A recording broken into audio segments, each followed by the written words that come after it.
Hey guys, welcome to the podcast. My guest today is George Lehman. He is a medical liaison with Novo Nordisk, and we talk about the do's and don'ts of asking for referrals. So this is a great conversation. I think you guys are going to love it. Don't forget to follow me on LinkedIn and look for the announcements to join us for MSL Talk Live, which is once a month, typically the first Tuesday of the month at 1:30 p.m. Eastern time, but it does vary. So thank you, as always, for your support and for listening to this podcast. Welcome to MSL Talk with Tom Caravella, a podcast specifically designed for MSLs and all things field medical.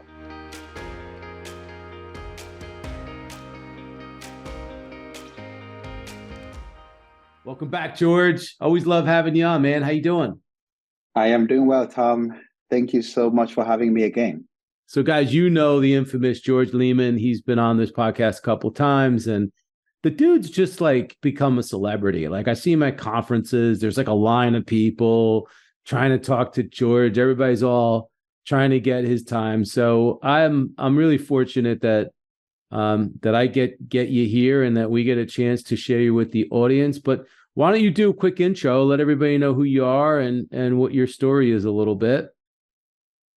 Thank you once again, Tom. Always great to be with you.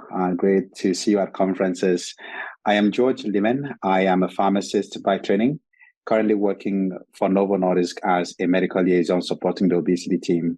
I've been in the role for over 2 years now, and I'm really excited to be here. But I just want to mention this, that everything I say here represent my views. I don't represent my company, previous or current employer in this conversation. So thank you. I'm really excited about this conversation. Yeah. And guys, just so you know, George, he was a fan of this podcast before he became an MSL and was a fan for a long time. He listened to this show. And so he was an aspiring MSL that did all the right things and broke into the position. And I'm serious. I joke with him, but I'm very serious that he's become an influencer in the space. So in a very short period of time, he went from aspiring MSL to someone who's now really considered a leader and an influencer. And he came to me with this topic of referrals, like the do's and don'ts of asking for referrals. And I think it's because, number one, it's important, but he gets a lot of people asking him for referrals, some good, some bad, right?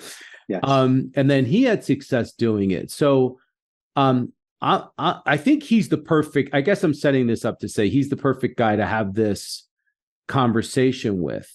So George, let's go kind of to this idea of reaching out and asking others for referrals. So do you want to explain like what that actually means, and then we can kind of get into the topic? Awesome. Well, let me step back a little bit and say the celebrity here is Tom Caravella. That's the name everyone knows and everyone should know. I am really honored to be kind of in your network, seeing all the things you do. And my great mentor, Sarah Snyder, who now works with you, always shout out to her because she was a very, very pivotal person when it came to me getting into this role. So yes, the idea about referrals is something that many people have been reaching out to me for, either because my company has been expanding tremendously in the past few years. So many people have been reaching out, and I've had a different flavors of people reaching out. Some people reaching out the way I think I am comfortable with. Some people reaching out with the way you feel like, well, I don't think I am ready for this. So I think that's kind of where this idea came up. Maybe the community can learn what the referral is, whether it's nice to have, whether it's a necessity, what role the referral actually plays, right? Because many people have different expectations. So I think that's what I was hoping that this conversation would help the community with. Yeah. So basically, guys, if you're listening, this is a job referral. So this is when there's a position posted at an organization, or if you're pursuing a specific company, a job at a specific company, and there's interest and you find someone that works for that company, you reach out to them and say, hey, I want to, see if maybe I can ask for your support Maybe you can get my resume in front of the right people or advocate for me in some way. So that's what this concept is all about. And I guess the first question I have for you um, is this something that you consider a necessity? Is this a mandatory? Is this a sometimes thing? Is it an all the time thing? How do we position this, George? Yeah, I think necessity, calling it a necessity would be kind of an overreach. I don't think it's a necessity. I call it a nice to have. If it's something Okay. that you can have someone in there who can provide you a link, a referral link, then it is a nice to have. So not really a necessity. However, having it is a lot better than not having it. Right, right. It's the foot in the door, the proverbial foot in the door. True, The true. question is, who do you ask? So it's like, what does your relationship need to be with that person in order for you to be able to ask them for that referral? Great. I think the way I want to look at this question is, what does it, for me, referring you, what is the responsibility on my end? And maybe it can help you understand who to ask from. So depending on the size of the company, depending on the opportunities, providing a referral means I'm vouching for experiences. I am really putting my thumbs like, I know this person can execute, that I'm comfortable enough knowing the culture of my current company, knowing the culture of my current team, that I'm comfortable enough to have this person get added to the team that I want to work with, right? That is what the hiring manager will be thinking or expecting from a referral, that I'm vouching for you. So how can I vouch for you?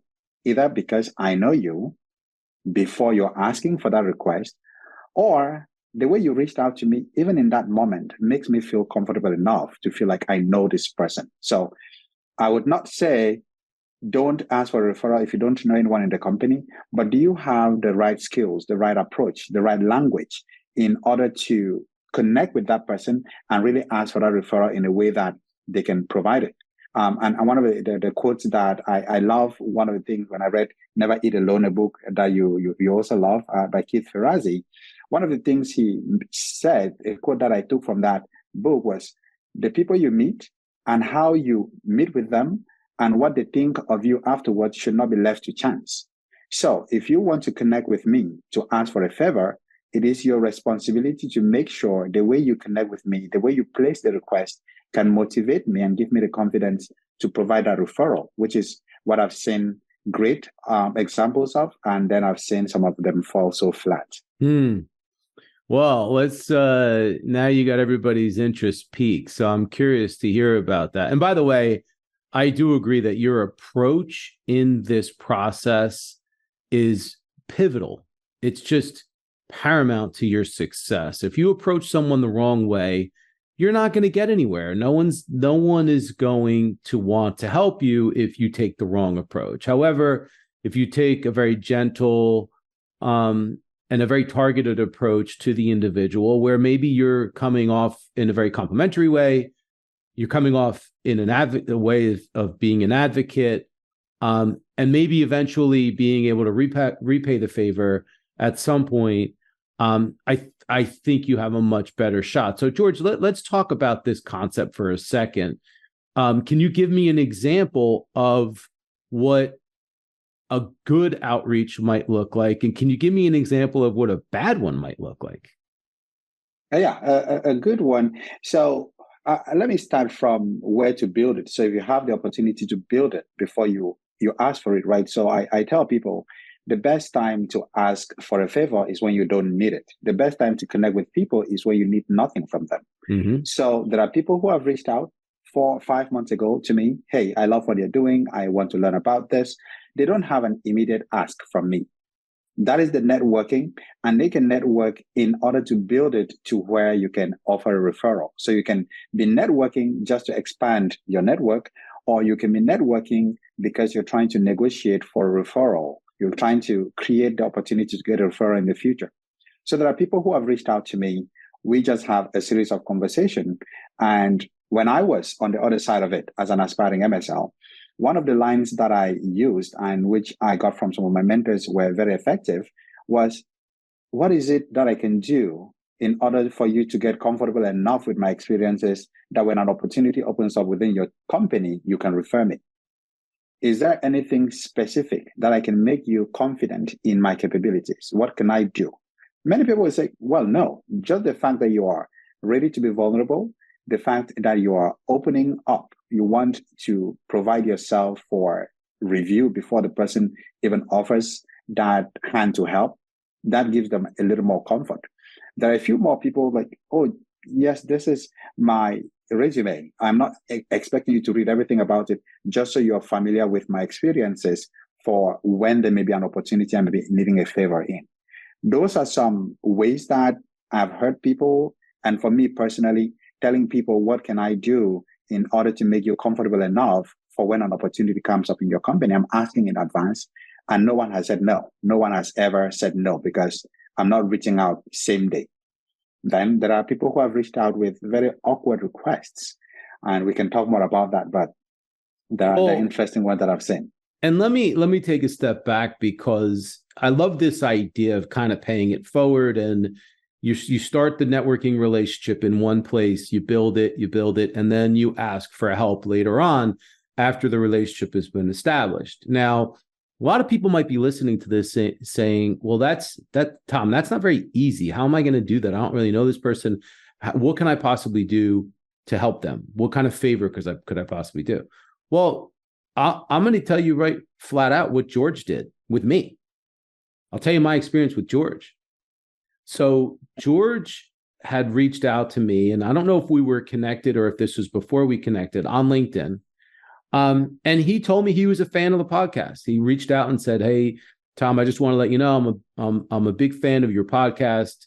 It's been incredibly helpful for me. I appreciate everything you do. I know that you put a lot of time into it, and your passion really shines through. He was really complimentary, and it was just nice to see. It's always nice to feel appreciated. It's nice to be congratulated on your success. He did all those things, and so much so that I either was inclined to accept his connection request, or had already had him in my network and was inclined to have some type of text engagement with him. And we got to know each other through that. And then over the course of time, he would comment, share some of my posts about the podcast, about different other content that I was, articles or whatever. So he became familiar to me. George became very familiar to me. He was somebody that we became friends without really knowing each other that well. So now we're colleagues, and he earned it because of the engagement. So now when George came and asked me for a favor, I felt awkward saying no. And he just asked me for a couple minutes of my time to have a conversation with him. And when we talked, he's very charming and he's very charismatic. And he was like that when we talked. And I was like, how do I not help this guy? And that was my experience. George is blushing right now, by the way, guys. If you're not watching this on YouTube and you're just listening to it, he's blushing.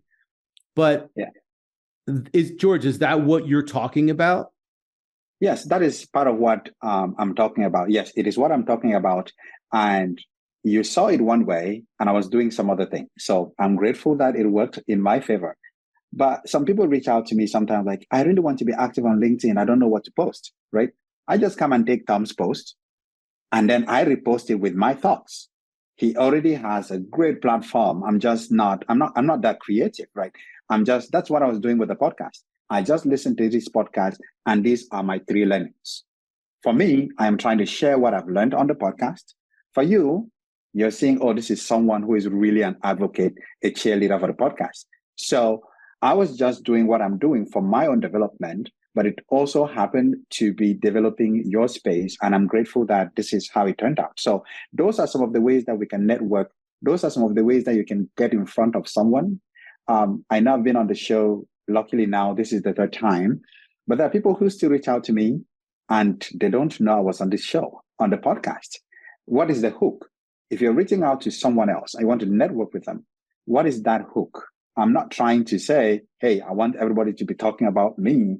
But if you really, really want this relationship, you want to invest some time in knowing some of the things I care about.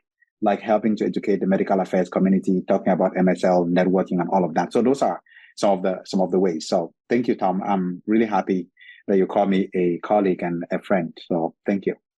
Well, and again, I'm telling the truth. Like that's the history, and that's exactly how it happened. That's how we got here, and we were able to meet in person. And there's an evolution of any relationship, and I wanted to share that with you because we're talking about this networking concept and how you can get yourself into a position where you can and should ask for referrals and expect that you're going to get a good response. But let me ask you this, George. I mean, is it ever okay to ask for a referral when you haven't laid any groundwork and you don't know the person? The person's a complete stranger. Yes, there are different ways, right? How about you look in your network? Like if you come and type, say, my company, for instance, you're going to type under people, first and second relationship, like it's a first connection, second or third. Maybe you can use the name of a mutual connection to earn goodwill. So if, for instance, there are people I might have referred to the podcast or, hey, speak with Tom or Sarah about this particular topic. And if you're approaching Tom and say, George advised, you're the expert in this, I'm reaching out because of this, or someone from Tom Caravella has spoken with you, that, hey, George is a good guy who works with this company. It makes sense to reach out and say, I have been in conversations with Tom, I've been in conversations with Sarah, or any combination of people that you know I respect, and they really advised me to reach out to you to see if you can help me with this position. We don't know each other. You and I don't know each other, but I know Tom. So you're leveraging the goodwill of other people within your network in order to branch out to the newer people. If, again, with the right language, with the right questions, I do reach out to people first time asking for a favor. Maybe I can acknowledge it's a little awkward and uncomfortable, but because it's just an opportunity that rolled down on my feet, I just want to make sure I don't miss that because I don't know anybody. Again, the worst that can happen is that the person doesn't offer that help, then you go ahead and do without the help. I think that's just the worst. And so there are just different ways for people to be thinking about how are they networking, want to expand their presence, and networking in order to negotiate kind of for referrals. So if you're looking to network in order to get referrals in the future, there are some few things you can do. You're looking at your therapy area of expertise. Are you going to be targeting, for the lack of a better word, are you going to say, because my expertise is in endocrinology, diabetes, and obesity, I am going to look at these companies that have assets in this portfolio, and these are the people I really want to have those kind of conversations that can lead to referrals in the future. The rest of the medical affairs community, I am networking with them because I want to expand my knowledge about the role and my presence within the community. So these are some things that you should, as an aspiring MSL or aspiring for any job, networking to expand your presence, as well as networking because these are people who will potentially provide you referrals because the companies align with their therapy areas of expertise. Right. Awesome. So we covered a lot of ground there, but I don't want to get away from the idea. So these are all really good best practices for what we would say is networking, and also networking and shopping for referrals. They go hand in hand. They're different, correct? But they go hand in hand. True. Okay. So you are building your network, you're building relationship, you're asking for referrals. If you don't have a relationship with somebody at the company, as George mentioned, you could name drop a little bit. There's ways of going to strangers and networking and putting your best foot forward. But let's talk about some cringeworthy requests. What have you seen? We talk about some do's. What are the don'ts? Like, what would you tell people not to do when they reach out? Yes, the first thing, again, thank you. Great question. And I've seen a variety of good and not so good. When it comes to the not so good, don't approach me when you're a stranger. Familiarize yourself with me. At least know something about me before reaching out. If you're really, we're not connected, at least want to know something that you can use as a hook. Some people have just reached out to me, and I'm a PharmD. Many people don't call us doctors, but some people have reached out to me. They are MDs and PhDs or other PharmDs. They call me, hello, Mr. George, or hello, Mr. Lehman, and then they sign off as doctor. Okay, something is not right here. That really bit of respect, we need it. We need it to be commensurate. Again, not a big deal, big deal, but sometimes, how do I approach this person in a way that sounds respectful, and I am not putting myself above them? Because if you call me Mr. and call yourself doctor when we're all doctors, then something is wrong there. There are other people who have reached out to me and I've spelled the name of my company wrong. And I have spoken with people, I just thought it was, well, autocorrect. They still call the name of my company wrong. It is your responsibility as the candidate to know the name of the company. At least, even if it's one of those difficult to pronounce, you should be able to spell it right? Mm-hmm. So some people really get it wrong. Other people reach out. I think one of the ones that I remember that I still think about every time is someone who reached out to me thinking because different companies have referral bonuses that they give out for successful referrals. His questions to me was whether I am the right person, whether I have the right leverage within my company to benefit from the opportunity to get the referral bonus that he's trying to get me get. So I want to make sure that you have the right power within your team. I want to make sure that you have leverage within your team before I give you the opportunity to get this referral bonus when it comes. And I was like, wait, so you're doing me a favor, right? To him, he's doing me a favor that I will be the one to refer him. So when they give out the referral bonus, I get some money. And I tell people that is the very last reason. The referral bonus that my company gives is the very, very last reason that I would refer anybody. All the people I have referred, I never thought about the referral bonus until somebody got the job and then someone reached out to me and said, oh, you have this. So I never think about that. And so if you're an aspiring MSL, MSLs, I think, get paid comfortably enough that that referral bonus really doesn't change a lot for them. What else have I heard? Someone had reached out to me. I was like, who is this hiring manager who could really turn down my application? I have 20 years of experience in this space. I really, really need to know who that hiring manager is. I was like, okay, sir, I don't know. This is a lot of privilege. So there are people who have approached you from that privilege standpoint, some people spelling your company name wrong, some people reaching out to me and asking, what drugs do you work on? I want to make sure that it aligns with my strengths. What therapy areas do you work on? And you really start asking, where do people get their guidance and mentorship about all these transitions? Again, it's just a lot of things that I've heard in the past 2 years. Well, and that's really, really good insight. Guys, you can't just go in and start asking questions of someone who obviously is in a position to help you, and expect them to give you this privileged information like who the hiring manager is, or, you know, what the inside scoop is on a position. It lacks emotional intelligence. And I know a lot of people are going to say, well, Tom, you know, how are we supposed to get information? How are we supposed to find out, you know, who's doing the hiring, who's responsible? Well, you have to earn the right to ask that question. That question may come out organically, or you may be able to ask it tactfully at another time once you establish that relationship. Or maybe you'll have the ability to ask, maybe if you network with enough people and the right people within an organization, or people on the recruiting side like myself, you can get to the point where you get that information. But just to go to somebody right off the cuff that you know that you're asking for a favor and then you're really pushing it and getting uber personal with information, it's not going to go well. And guys, when it comes to doing this regularly throughout your career, don't make the mistake of not getting the details down.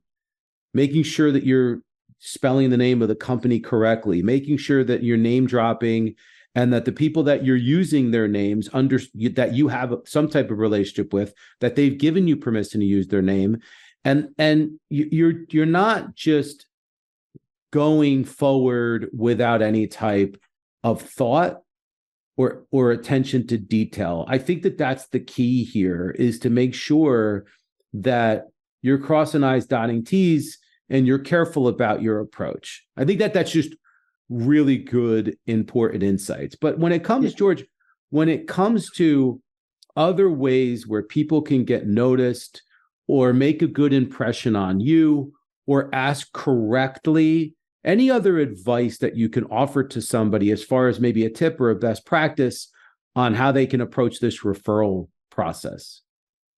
Yeah, when I read the book Tribe of Mentors, Tim Ferriss, I think there was something he said along the lines of the quality of your life, the quality of your career, or something, or professional, is kind of a reflection of the quality of your questions. You want to think about the quality of the questions you're asking people. So if I'm offering you time, what kind of questions is value for time question, right? What kind of question is intrusive? What kind of question is Googleable? You can Google stuff. I have had people who reach out to me and say, where did you go to school? I was like, this thing is on my LinkedIn. Like, this is not why I'm offering you 15 minutes of my time. Or even if you thought you didn't know, you can Google that after. So these are some things that people can be doing, making sure that the question, there is an intention behind it, and there is really a strong why behind that. Other things that you can do, especially on LinkedIn, that's the only social media platform that I use for the most part. Many people, if you want to, many people are like, oh, how do I pay back? I'm asking for your time. How do I pay back? If you go to LinkedIn and you look at the icon for the network, my network icon, the little two people, head and whatever, if you open that, you're going to see things like celebrations, birthdays, job changes and stuff. Like, even if for me, I've suppressed most notifications. But if I want to be intentional, like this is Fridays when I'm shouting out at people who have made transitions, I go and click there. I will be able to see whose birthday, provided they permitted LinkedIn to show what their birthdays are, who had a recent birthday, who had a job, career change, and something, right? That gives you just an opportunity. Okay, I met with Tom 3 months ago. I don't know what to tell him now, but I go and I just look who has a celebration coming up, a job change, and all of that. Say, hey, I didn't realize you just changed job. Congratulations. That is how you can build it. That's one of the ways that you can. LinkedIn makes it very, very easy. I don't want you to go crazy commenting on every post, but you can just calm down, maybe every Friday or every so often. Look at that. What is happening within your network? I don't know whether many people have seen it. I don't know whether that's something you use, but that's kind of how I kind of stayed up to date with some of my mentors. I keep a list of them. It's 50, 100 people. I cannot keep track of all of them, but if I come to that, I can see things that have changed within my network. And that's one of the ways to give back. I don't need you to come and teach me how to calculate p-values or how to read a scientific paper, but it's just that little bit of encouragement along the way. Do you see my post? Do you comment? I have one of my mentees. The biggest thing he does, he reposts all my posts. That's the one thing. Like, all the time, I post something, he reposts it. Even if he doesn't, I've told him, okay, you want to add your thoughts to it. So people start seeing your own originality in addition to pushing my language forward. And that's the same thing I was doing with you. I just did not post episodes of MSL Talk. I'm going to add my little bit of thought or a quote from that podcast to show that I've actually listened to it. So these are some things that people can be doing to help each other and just to build community.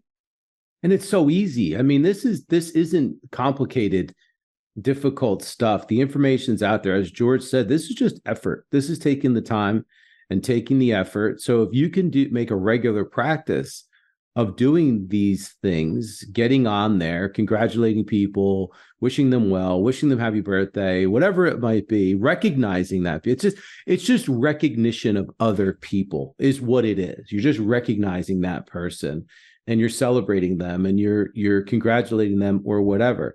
That engagement makes you familiar. When you're familiar, you develop a relationship.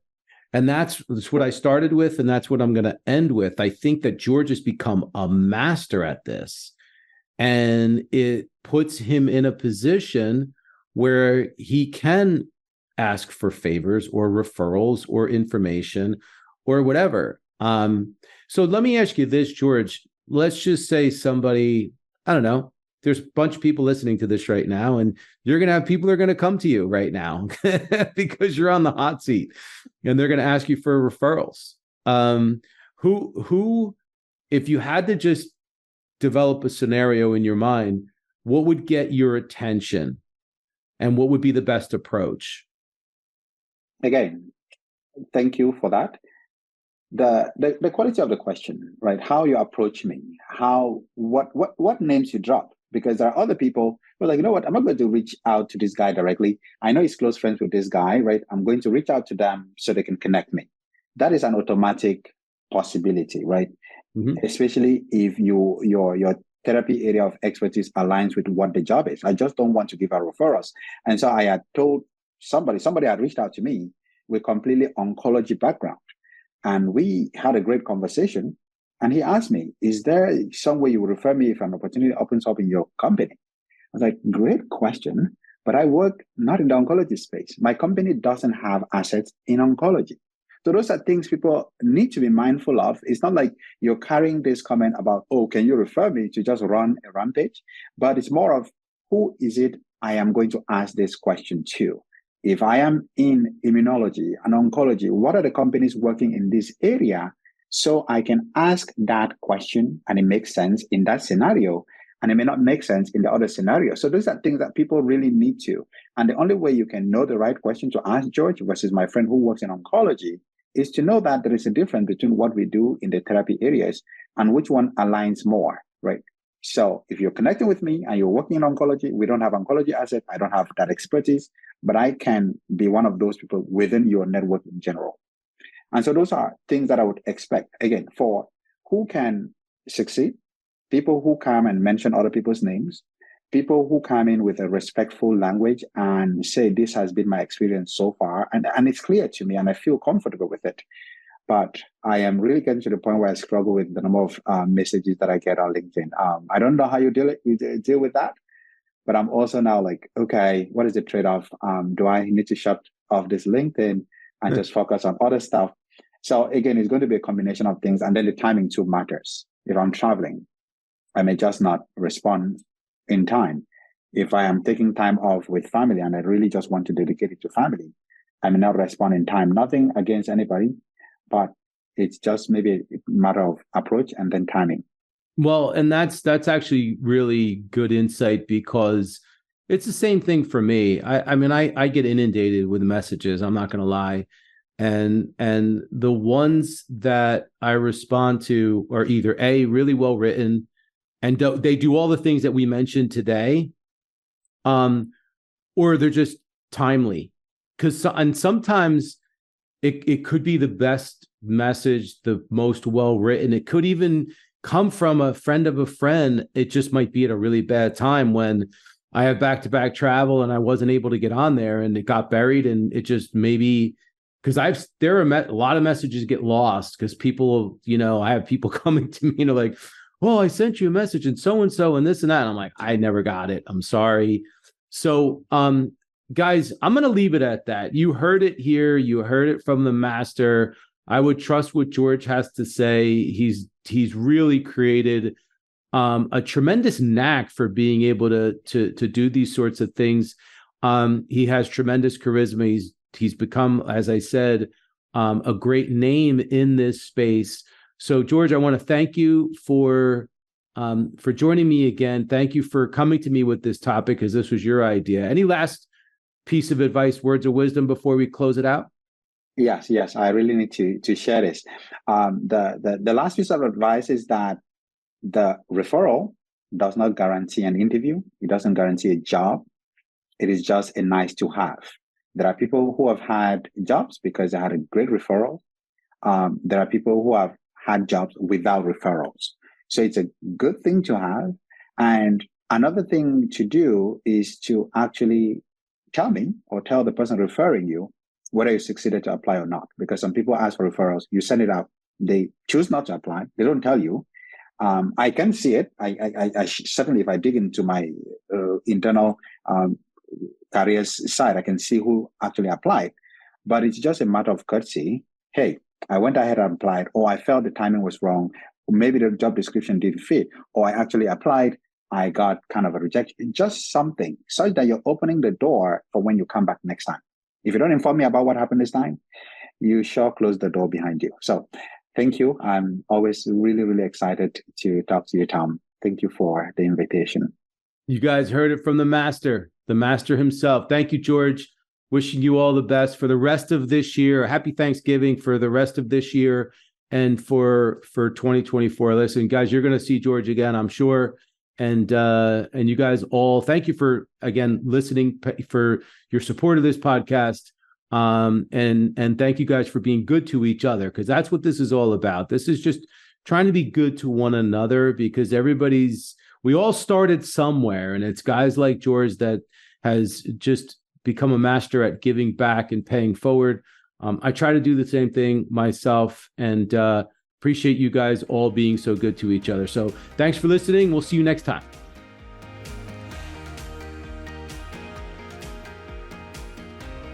Thank you so much for listening to the show. And if you enjoyed it, please subscribe so that you don't miss an episode in the future. And feel free to leave a rating or a review or a comment.